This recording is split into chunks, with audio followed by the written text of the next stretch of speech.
If you're thinking about going full-time RV living in 2026, or you're already out here on the road, this video may save you money, stress, and a few surprises.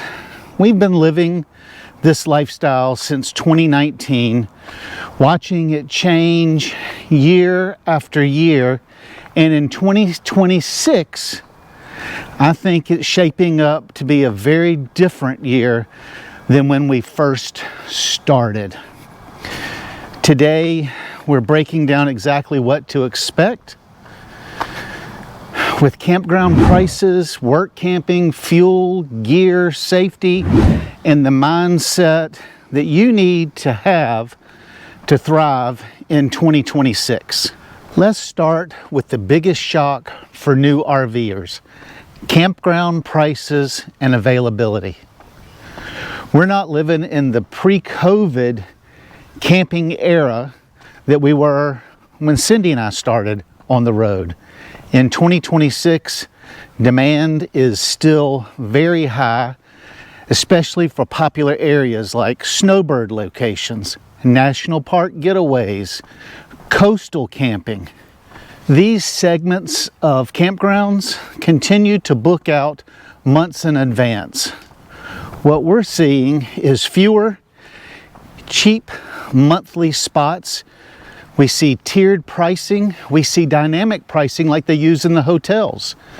The fuller the campground gets, the higher the price gets.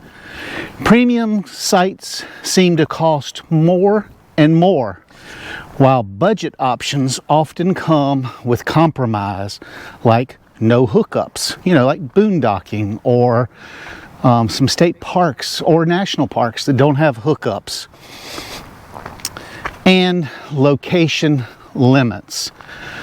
You might not be able to stay in the exact area you want to stay in. You may have to camp somewhere and then drive 25 minutes to get to Pigeon Forge or whatever destination you're looking for. What to expect: higher monthly rates in popular regions, longer minimum stays.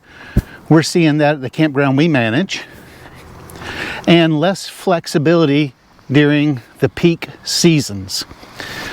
The good news, question mark, if you're flexible with location, timing, deals will still be available out there, especially if you look inland. Look at the center of America. Missouri, Nebraska, Kentucky, Mississippi. Some places that you may not think you want to go camping, but have beautiful places to see. Or schedule your trips to the destinations you really want to go to in the shoulder season. This gives you more affordable travel options. Work camping in 2026 also looks very different than it did when Cindy and I started our journey of work camping across America. Many parks now rely heavily on work campers. There's less people in the areas that want to work locally, so work campers are in high demand. But the expectations put on these work campers seem to be higher than they used to be. Some positions feel more like part-time jobs with full-time responsibilities. Those of you that are already out there work camping, I'm sure you've seen this change too. Here's some trends we're seeing: more structured schedules, fewer easy positions. When I first started, I took a position where all I did was lead people to their campsites. If there was nobody arriving, I just sat around and waited for somebody to arrive. That is not how it works anymore. Higher demand for reliable, experienced RVs. Your reputation follows you. If you've got the reputation of being a lazy work camper, You're going to find it harder to find a job because the expectations are so much higher than they once were. If you're counting on work camping alone to survive financially, that's going to be tougher. We have found that we have to have multiple sources of income nowadays to make ends meet. The RVers doing the best in 2026 usually have at least one remote or digital income stream. We manage a campground. I do YouTube. I'm also writing a book. And Cindy does remote bookkeeping. Right now she has one client, but that client provides the needed income that is required for us to sustain our lifestyle. The road is freedom, but freedom works better with a plan. Now, let's talk money. Because pretending RV life is always cheap is how people quit, get off the road, are no longer out here with us full time. Fuel costs fluctuate. In the last 6 months, I've paid anywhere from $3.54 to $2.29 a gallon, depending on the region, the time of year, and all those things. It fluctuates a lot. Grocery costs have skyrocketed, have become more expensive everywhere. And RV maintenance, that hadn't gotten any cheaper. What we've seen changed is parts and repairs cost more. Longer waits at RV shops, and that my very limited DIY skills have saved me thousands. That's something I really need to work on in 2026, is becoming more handy around the RV. In 2026, successful full-timers budget realistically. Not the kind of budget I had when I started. We started on a wing and a prayer, and it was very tough. Travel slower. When we first started, we were moving every 2 weeks. Now we sit for months at a time, but that also gives us the ability to really dig into an area and to live like a local and see the things that locals see.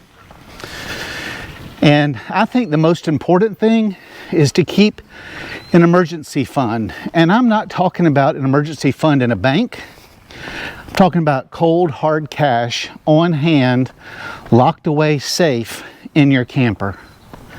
How much you need to decide. But if it's less than $1,000, I think you're going to be in a position that could not be good. RV life isn't about avoiding expenses. It's about choosing which ones matter. Remember, budgeting is key. Safety and preparedness. This is something that we take seriously. Weather events seem to be more extreme. Infrastructure failures happen more often, and being mobile means you need to think ahead. In 2026, smart RVers are carrying backup power. I have 3 solar generators. Stock extra water and food. My 60-gallon water tank is always full.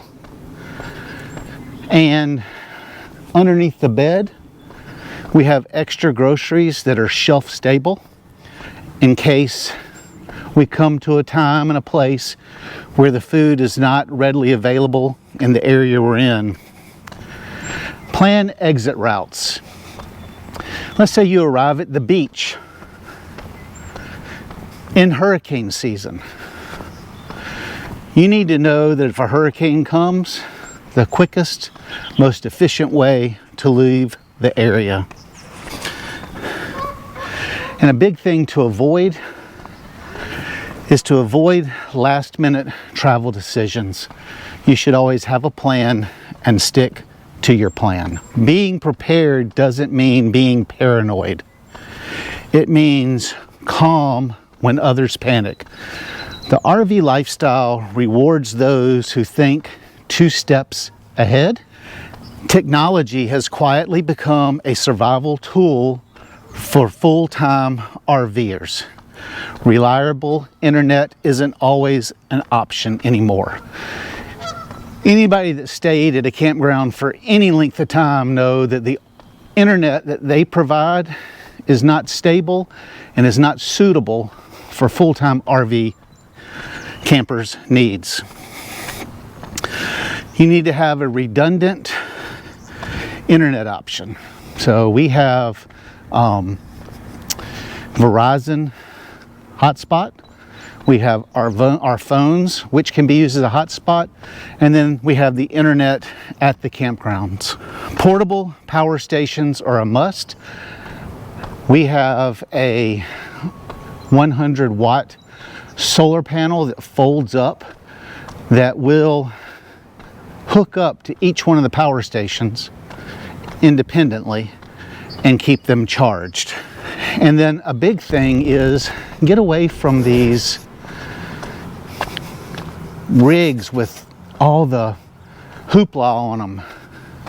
You want a simpler, more repairable rig, something that you can work on yourself.